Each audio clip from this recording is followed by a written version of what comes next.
The deadly flash floods on the Nepal-Tibet border have now claimed 579 lives. More than 1,400 people are still missing. The floods have ripped through villages and valleys, destroying power stations, roads and bridges along a route that links Kathmandu with Lhasa in Tibet. Terrifying visuals are coming out of Nepal, showing flash flood sweeping through the Nepal-Tibet border, trapping people on rooftops and balconies. Fears of a second wave of flash floods looms large in the region.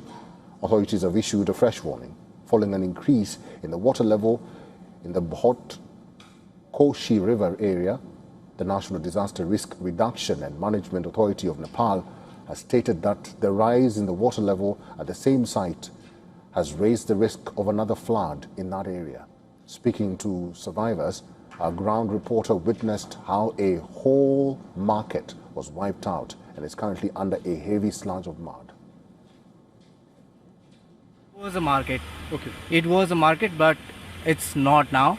Okay. And everything just collapse in the blink of the eye. And my father was in there. Okay. And Where? there was black drum. Yes. Water tank. Yes. Okay. He was there watching our house flooded, and everyone collapsed in the ground and died. And it was brutal. Devastating floods that started from the Himalayas have wreaked havoc downstream in Nepal. Reports suggest that 8 primary districts have been affected, where casualties and major impact has been recorded. The deluge of ice and mud has also caused huge pools of water to form, with one of these formations becoming a direct threat to emergency workers searching the region for survivors. Drone footage released by Chinese authorities showed a landslide-dammed lake on the Nepal-Tibet border formed by glacier debris following a deadly glacier collapse earlier this week.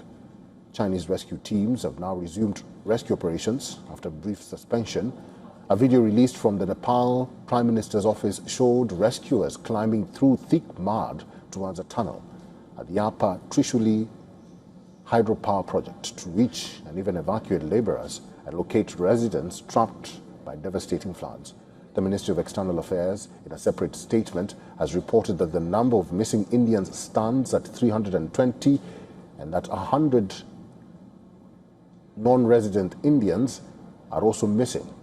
Along with that, 400 Indian nationals on the Chinese side are safe, as the MEA remains in touch with their families. The MEA spokesperson also made it categorically certain that India continues to offer assistance to Nepal in the times of crises, despite reports of Nepal denying any foreign aid.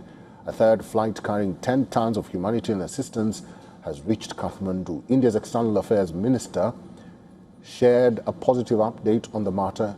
He shared pictures and videos of the first batch of 21 Indian nationals from Tamil Nadu who were stranded in the Nepal flash flood arriving at the Delhi airport.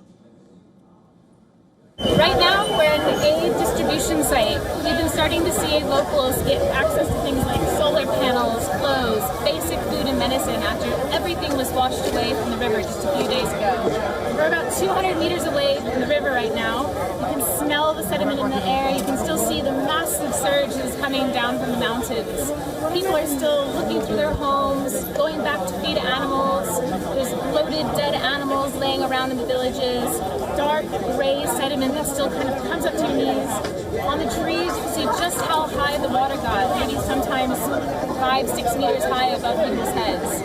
It's still hard to access a lot of the areas. There's the threat that there's going to be more floods, and more floods means more damage.